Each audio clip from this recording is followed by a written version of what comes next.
Too early? We're live. Okay, thank you. I am Delegate Rosenberg, Chair of the Government Operations and Health Facilities Subcommittee.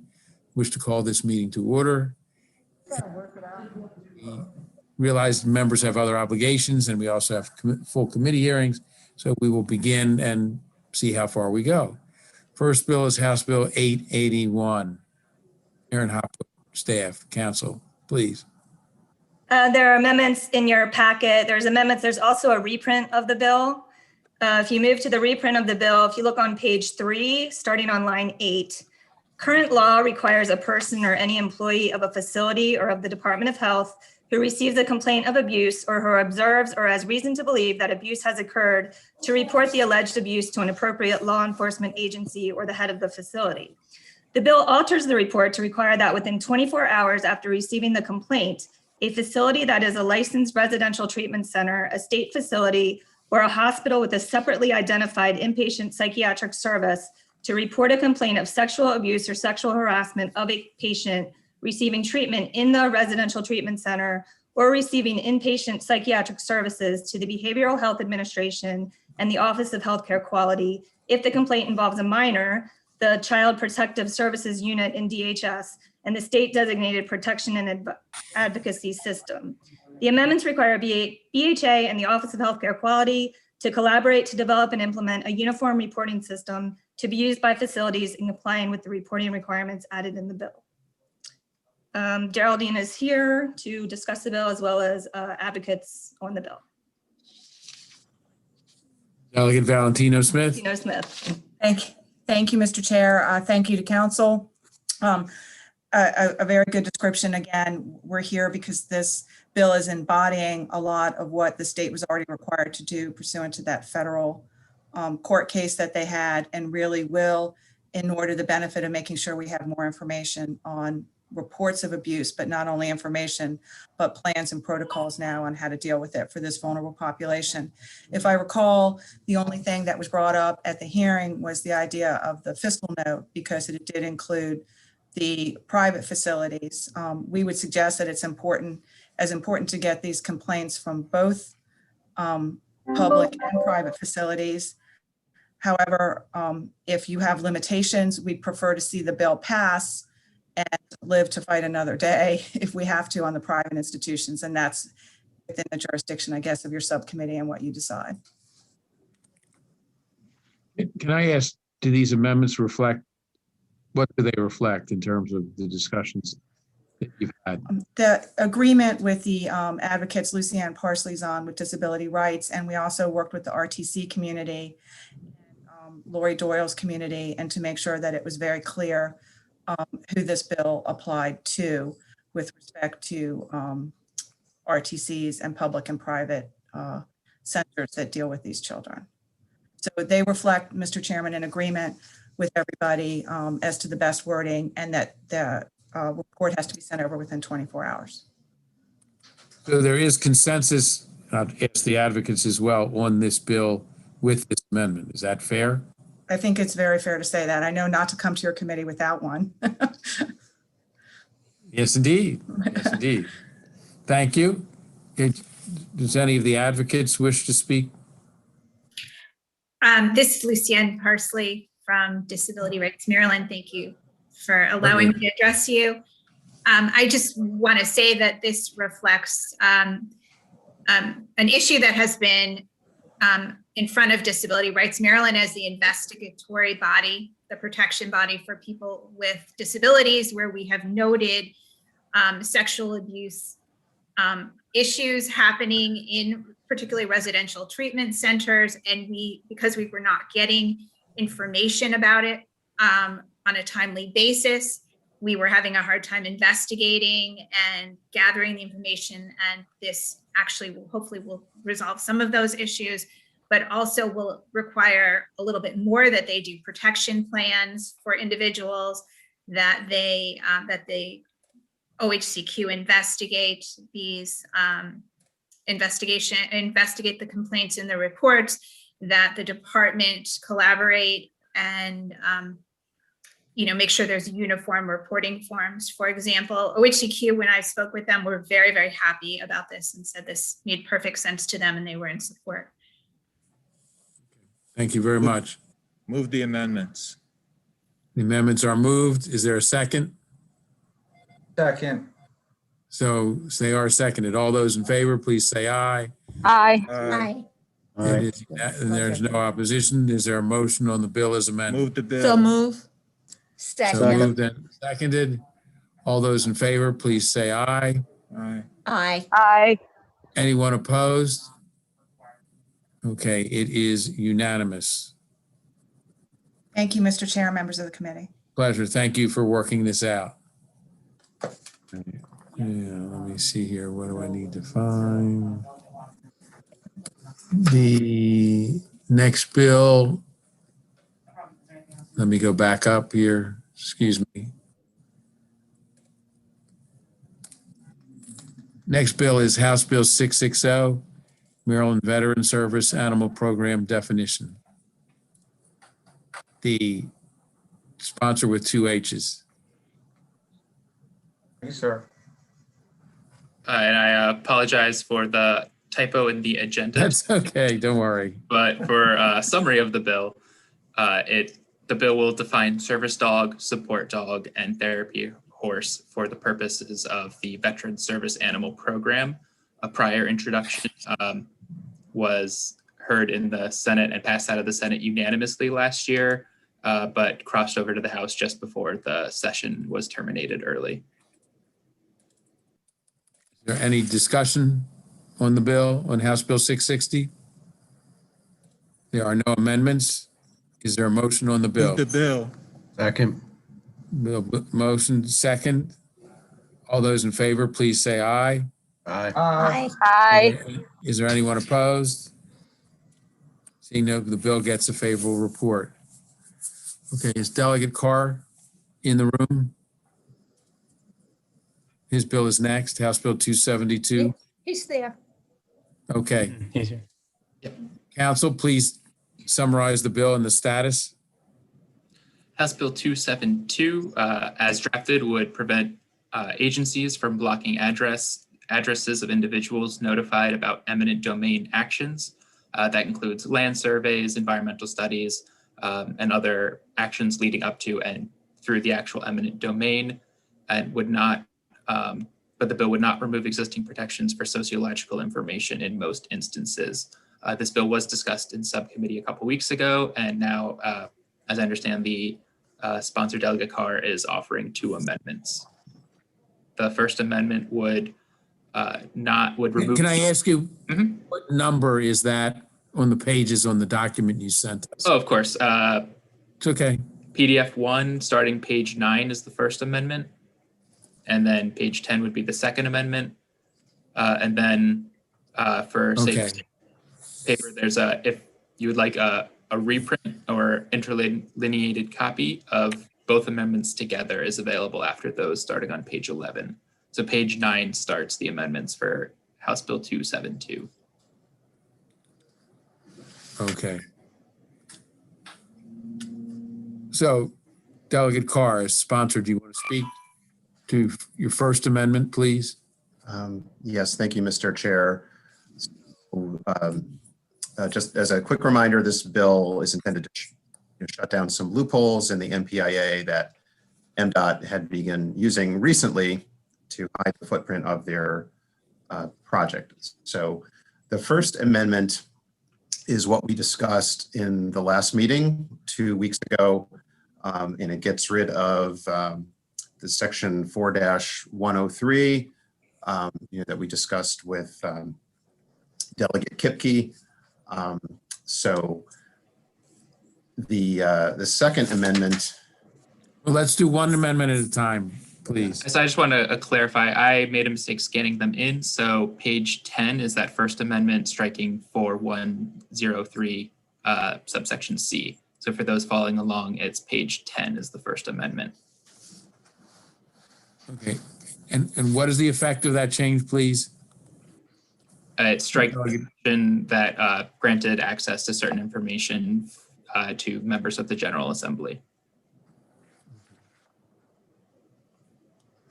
Is there any discussion, further discussion? Move the amendment. Amendment is moved, seconded. All those in favor? Second. All those in favor, say aye. Aye. All those opposed? Aye. Okay. The next amendment, which is on which page again, please? Sorry. So that would be page 9 is the second amendment. Delegate Carr? Okay, so this second amendment responds to the concern that a couple of members expressed about whether, if someone were to obtain one of these notices or a list of one of these notices that could be used for commercial purposes.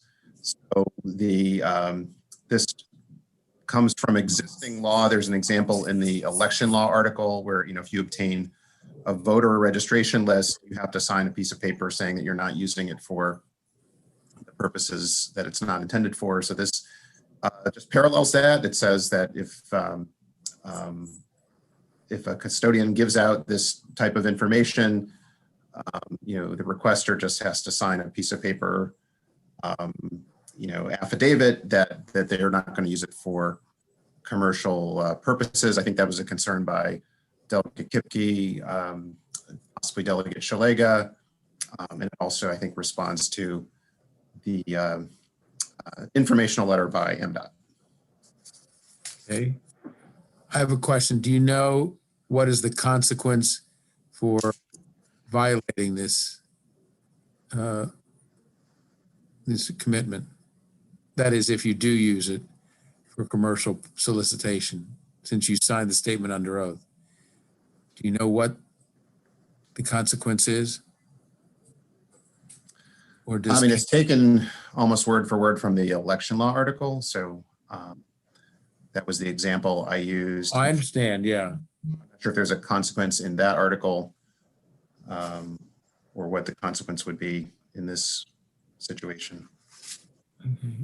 I'm acceptable with moving forward. I just would like to know that prior to the next step, when we have when we consider it before the full committee. That's all. I'm not trying to delay. And that's not my intent. Delegate yeah. has a question. Okay. You recognized, I'm not at that page. Hold on. Delegate Zaliga, sorry, I'm back. Go ahead. That's all right. That was my question. What's the penalty?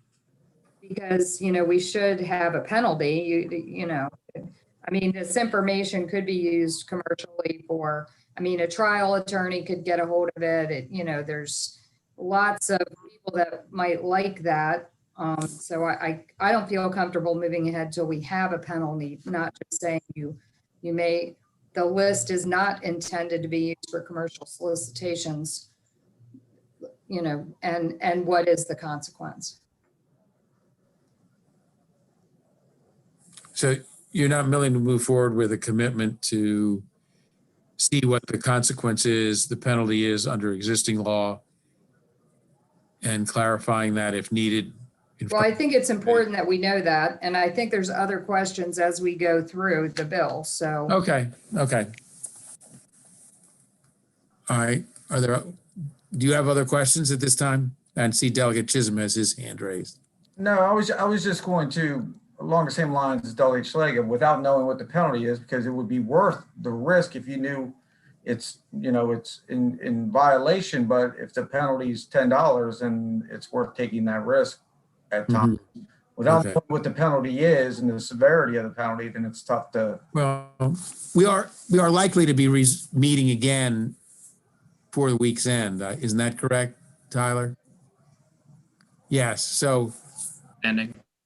with the understanding that Tyler will research the question, we will move forward with it. We won't take any further action on this bill at this time. Are there any other questions on this bill, though, before we do proceed to the next bill? Delegate Zaliga? Thank you. On page 2 of the reprint, line 23, distribution list. we say what it does not include, but what is it? Is it have we defined that? Is it a snail mail list, an email list? Is it 2 or more? Is it, what constitutes it? Is an email to 2 people a distribution list? I'm not sure what that means. Start to answer. So that term comes from a 2018 law that we passed. If you remember, a bill came into us. This was a Maryland Municipal League priority bill. It was an emergency bill, and we passed it in 2018. And the problem that the bill was trying to solve is, municipalities, counties are collecting these email addresses for their newsletters, and they don't want someone to come in with an MPIA request and harvest, hundreds or thousands of email addresses so they could just spam people. So that this bill was the solution to that problem. So distribution list, we passed that bill. Distribution list is not defined in the law, but in this bill we're saying what a distribution is not. We're saying a distribution list is not these eminent domain notices that MDOT sends out. I would concur with that explanation, that distribution list is not defined in code. It's just kind of given examples of what it is, what it might contain, including physical addresses, email addresses, and phone numbers of individuals who are routinely contacted by an entity, but it's not really defined. That's at 4-341 of general provisions article. Further questions? Okay, seeing none, we will take this bill up at the next session, next meeting of the subcommittee. Okay, the next bill. Tyler, House Bill 137. House Bill 137, State Finance and Procurement Improvement Council duties and report on e-Maryland Marketplace from Delegate Charles. It would require the Procurement Improvement Council to establish a forum for the discussion of the use of the e-Maryland Marketplace, as well as compliance with certain notice requirements. And then the bill also requires a report on compliance on that notice requirement due in December 2022. I don't know, Steph, is Delegate Charles present? No, he's not. Okay. okay. Is there a discussion on this bill? House Bill 137. Is there a motion? Move the bill. Move the bill. Bill is moved and Second. seconded. Okay, all those in favor, please say aye. Aye. All those opposed? Okay, it is unanimous. The bill gets a favorable. Next bill, House Bill 871. Okay. House Bill 871 would it would terminate the existing Council for the Procurement of Health, Educational, and Social Services, merge it with the Procurement Improvement Council. Then the Procurement Improvement Council would provide the similar reporting requirement and forum as provided, which would require discussion on e-Maryland Marketplace and compliance with certain notice requirements. Is there discussion on the bill? Is there a motion on the bill? Motion to move the bill. Second. Seconded? Yeah. All those in favor, say aye. Aye. Any opposed? Okay. Next bill. Next bill is House Bill 92. House Bill 92 is procurement, invasive and non-native plant species, prohibition on use of state funds from Delegate Ludke. There is an amendment being offered. The bill as drafted would put in a prohibition on, Amendment is on page 16. yes, page Okay. 16 of the packet.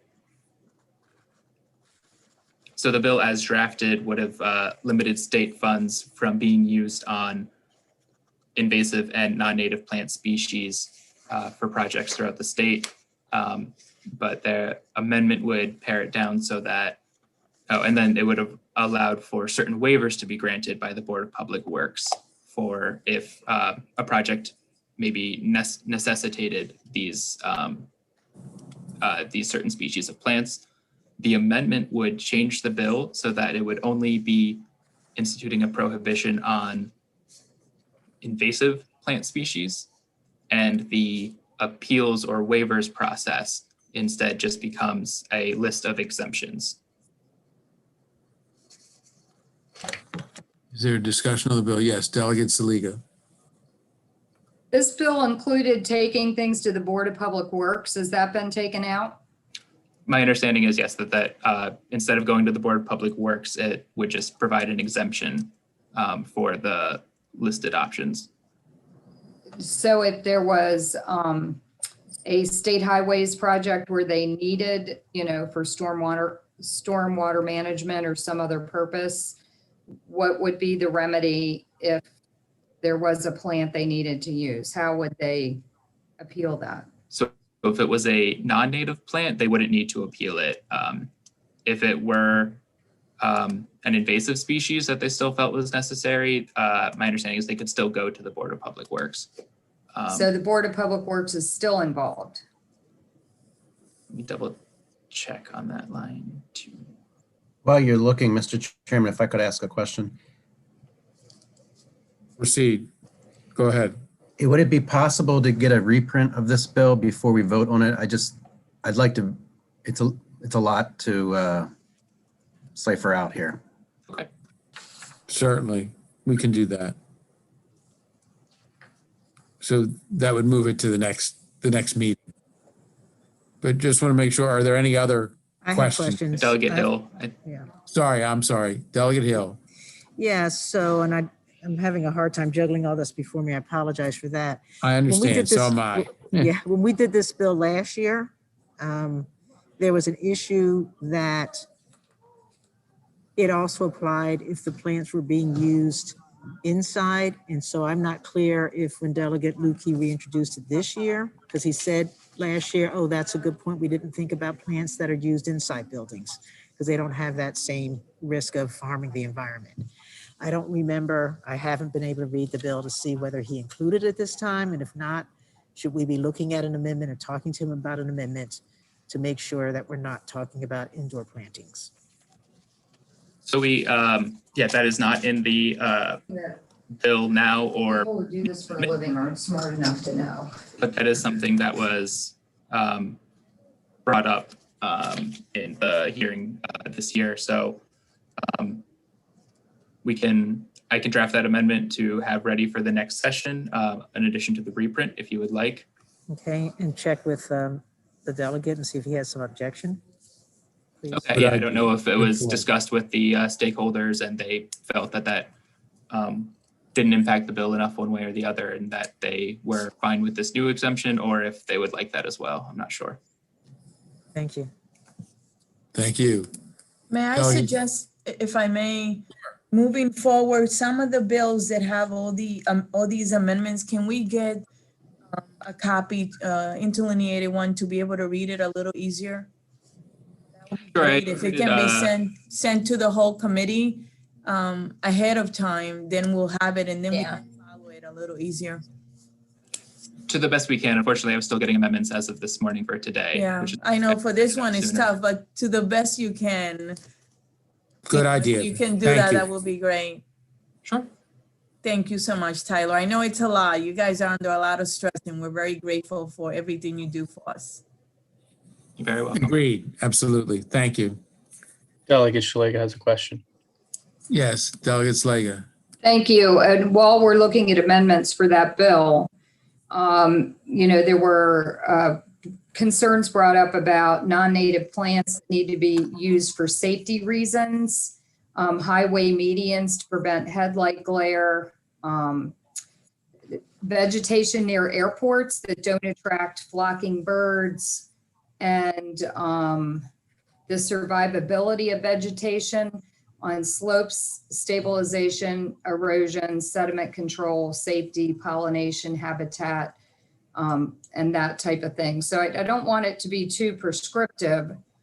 And we're weighing in on experts that do this for a living, that state highways and, state agencies that hire companies and have in-house people that do this.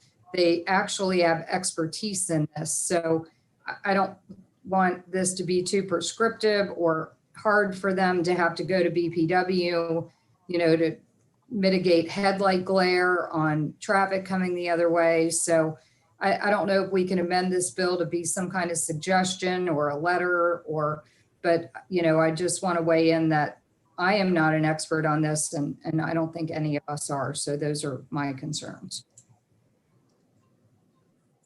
Okay, we appreciate that. Mr. Chairman, Any other discussion? Delegate Hill, sorry. it's okay, thank you.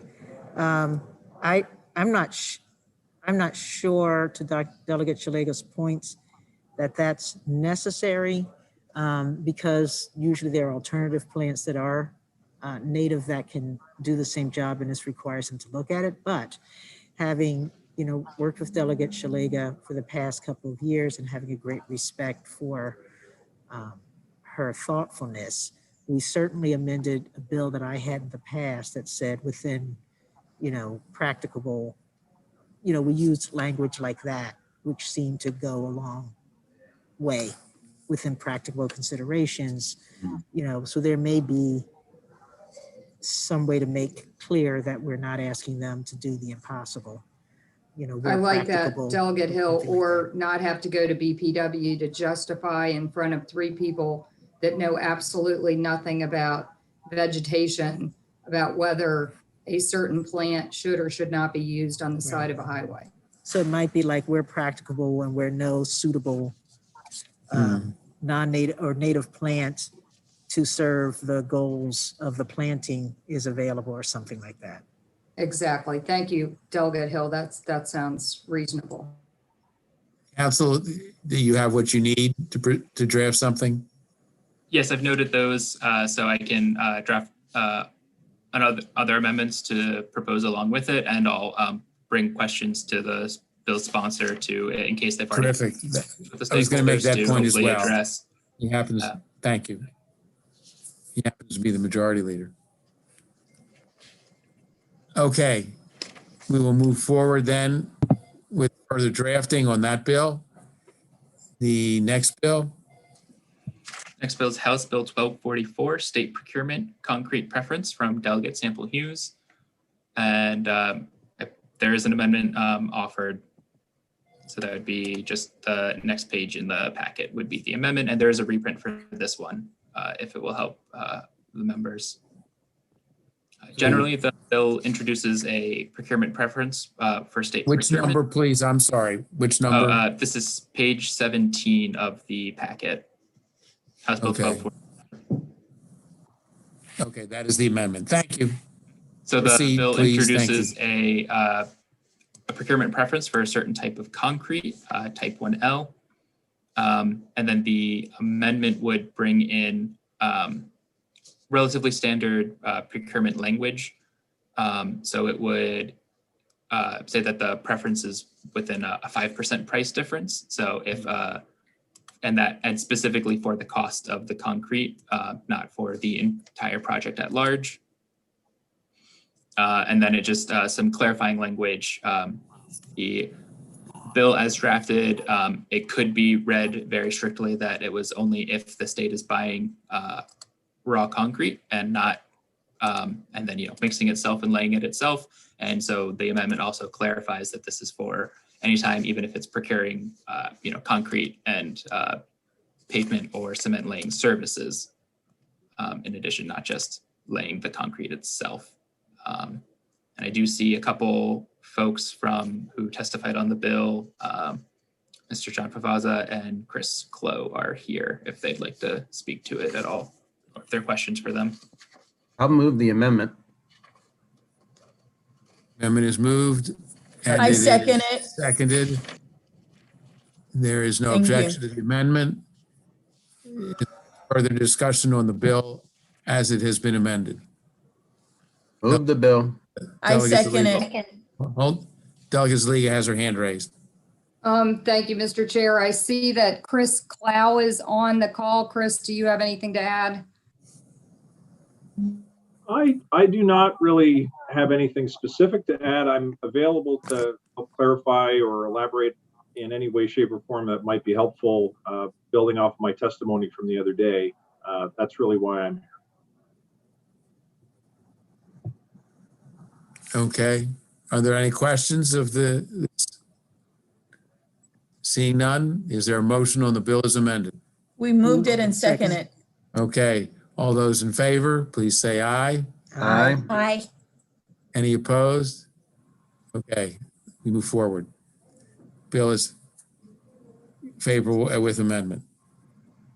Next bill, The next bill on the agenda and the last on the agenda for today, House Bill 183, Public Information Act revisions, parentheses, Equitable Access to Records Act from Delegate Learman.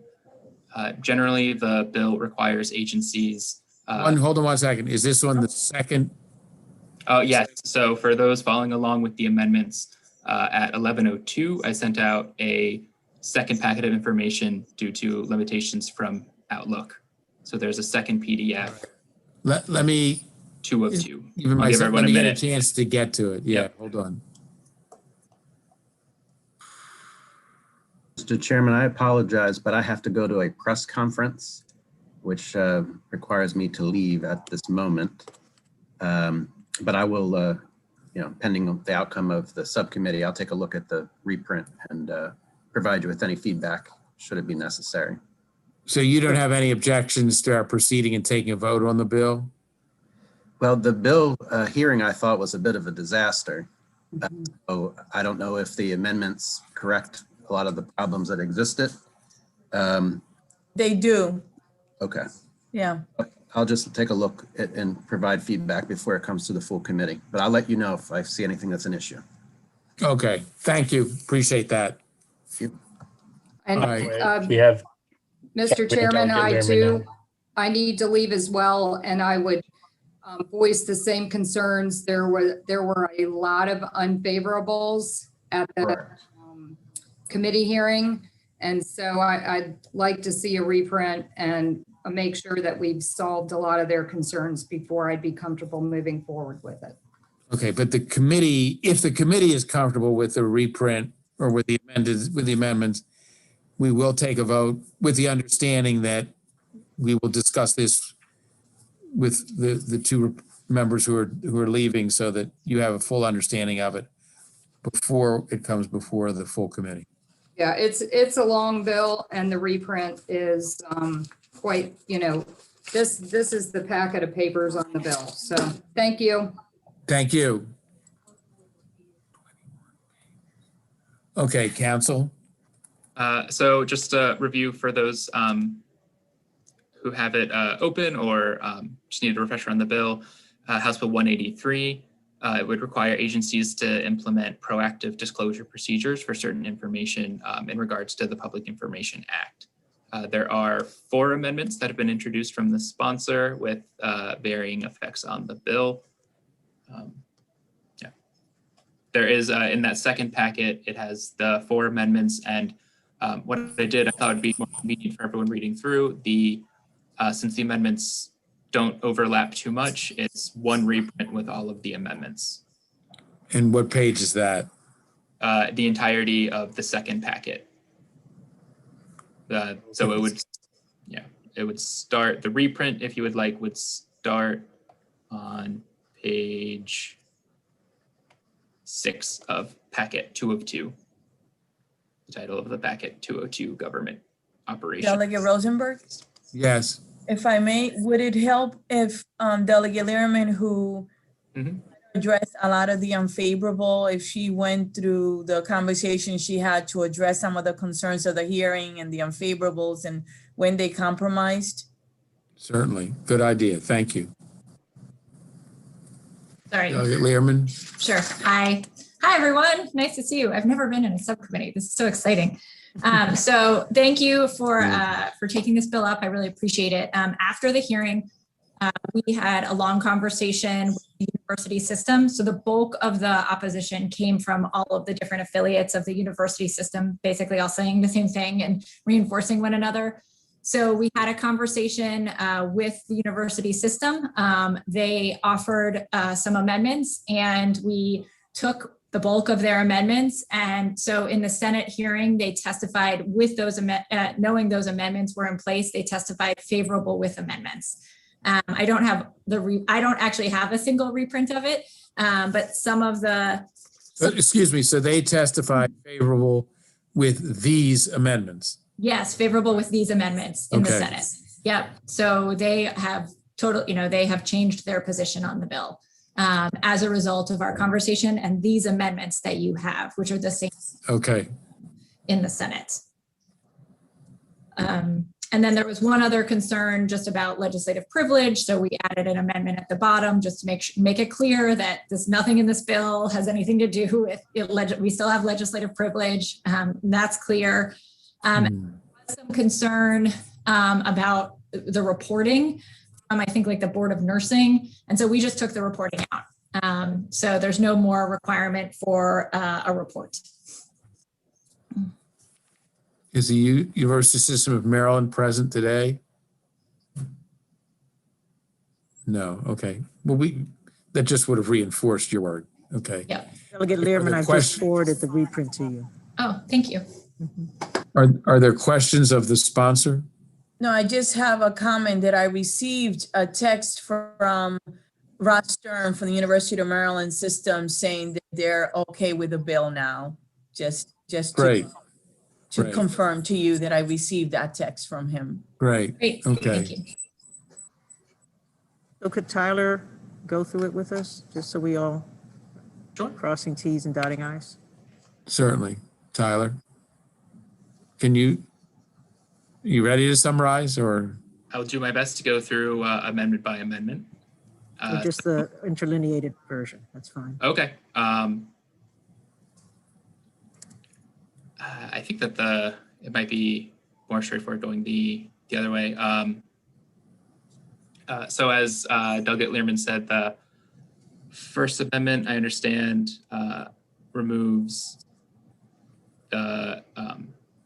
So what page are we on in Links. the second document? Just so everybody's working so- off the same page. We'd be starting on page 1 with amendment number 1. Okay. And with that, sorry, which is this one doing? Well, if you go to the bill too, if you go to 4, you'll see the report is deleted. So page 4 on the reprint, that's deleting page 4 and goes into page 5. That's the report that we deleted. So I had I didn't have the order of each of the amendments split up. So it's the first one is removing the reporting requirement. Yep. Okay. Which is on page 4 of the bill. Of the reprint. Of the Yep. reprint. Right. Page 4 of 16. Yeah. So page 9 if you're in the PDF. Okay. And then Any questions? Any questions about that? Okay. The next amendment? the second amendment, which has a impact on page 7 of the reprint or page 12 of the PDF, would reduce the number of staff that the Office of the Attorney General has to allocate to assist the board and the public access ombudsman to carry out the duties implemented. Reduces it from 4 to 2. Yes. So my understanding, Delegate Learman, that came in at request of the Office of the Attorney General. Is that correct? Well, that was to respond to the Attorney General's letter. And so Okay. I'm agnostic on that. And Mr. Chairman, may I ask? Certainly. So Delegate Learman, this was comfortable for the ombudsman, the folks you've been working with on this bill, they think that the job, the AG is suggesting they can do the job and you have no concerns that they can't do it or that we can always come back and add staff if they need more. Is that I would say that they would like more staff. But I was trying to find a balance and to just offer that as a potential. So happy to defer to you all on that. I'm agnostic on it, but wanted to at least give a response to the Attorney General's concerns. Okay. That's the second amendment is the one addressing or offering to implement the Attorney General's concerns is the second amendment. Okay. And Any then, further next amendment? Amendment 3, going backwards through the reprint would be page 4 and 5 of the reprint. And that is striking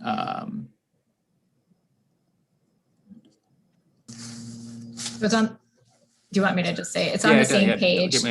Okay, it's on the same page. And if you just go down, it says, this is the sort of heart of the bill where it says the board shall, and this is where it expands their jurisdiction.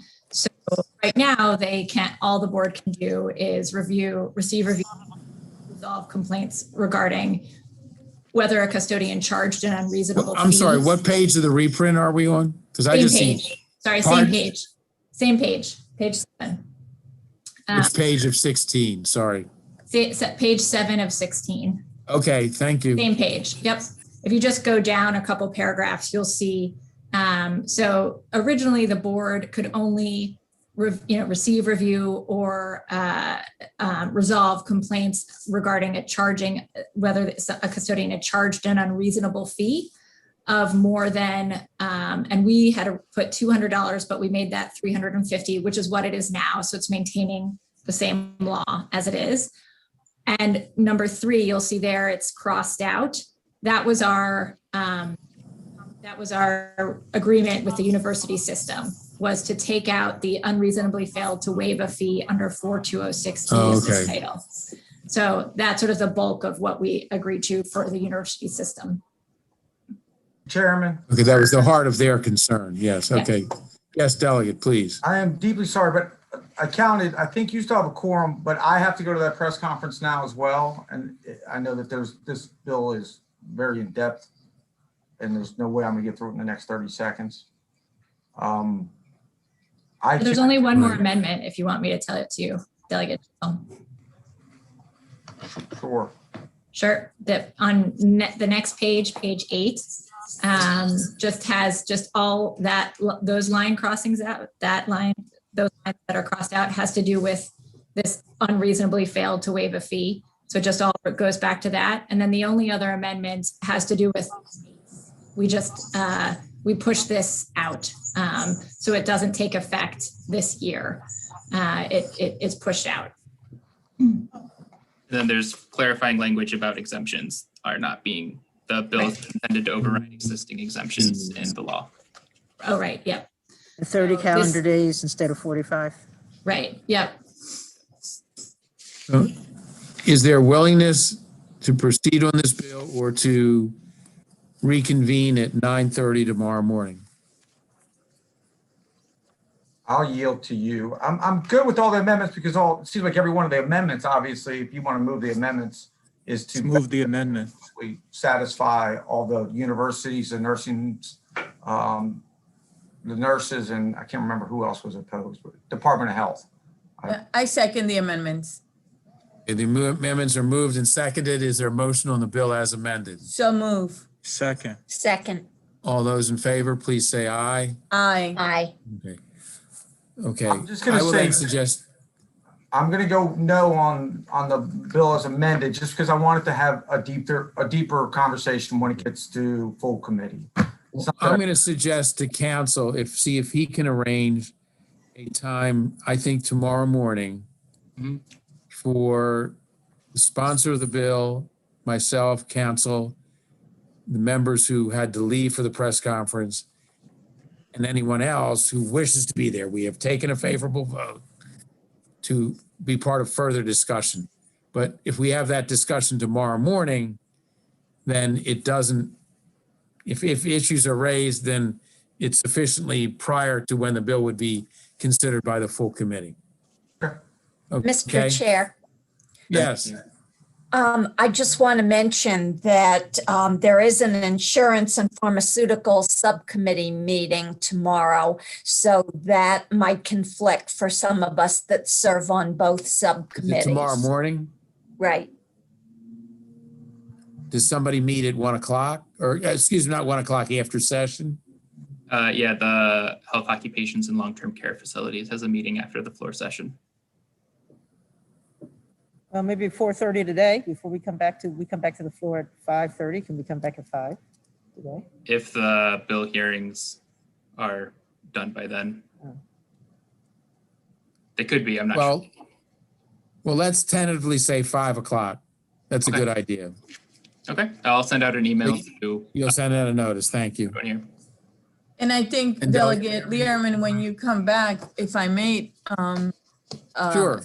Chairman, if you could have a list of everyone that is now on board, right? That it doesn't leave anyone against, that would be great, because that will help our friends across the aisle. Sounds good. May I ask a question, Mr. Chair, before Delegate Certainly. Learman leaves? Okay, so I understand this is what the Senate did, and these are the amendments that we passed, blah, blah, blah. Does this gut your bill, this thing about not being able to talk about waivers, where they failed to give a waiver when they should have? What's the impact from your standpoint on Sure. this bill? It's a good question. I mean, I think it does not get the bill because there's still a huge piece of this is still whether or not it should be denied. And so whether or not, inspection should be denied. Another big part of the bill is to ensure that there's proactive disclosure, right?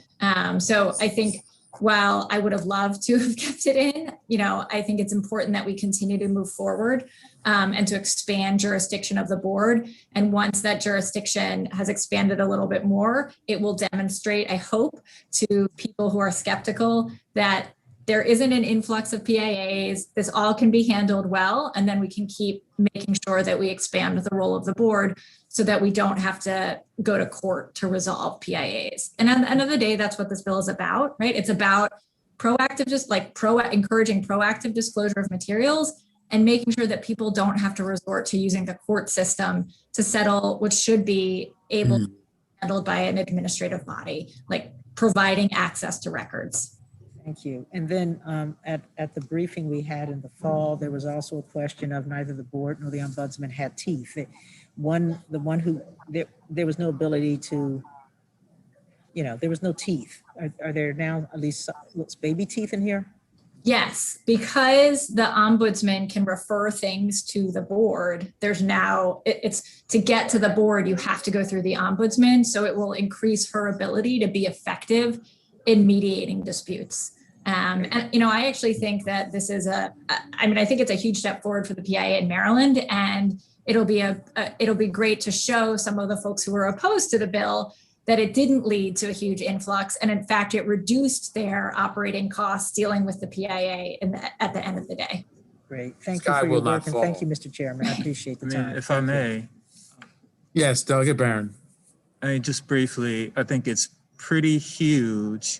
And as somebody who is in private practice dealing with these issues on behalf of counties and municipalities, that the delegate has them on board with this bill, along with a pretty broad coalition that includes the Press Association, Common Cause, and the ACLU.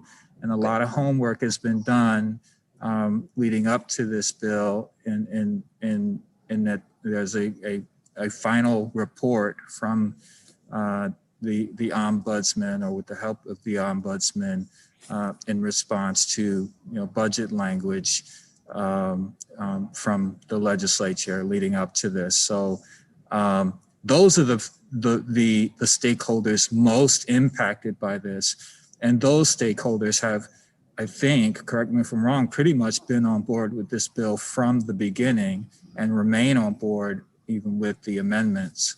So this is a big step forward. Thank you for that. Yeah, that's true. Sometimes hopefully silence is louder than, and the fact that MML and MACO are not here opposing, I appreciate their work and commitment over the interim to helping us get this right. Terrific. Just to be clear, we did take a vote, Yeah. favorable. We will And, reconvene at 7 5 o'clock for the benefit of the members who had to leave early. Any member can attend. The sponsor will be there. And hopefully that will conclude on the same note that we are concluding on now.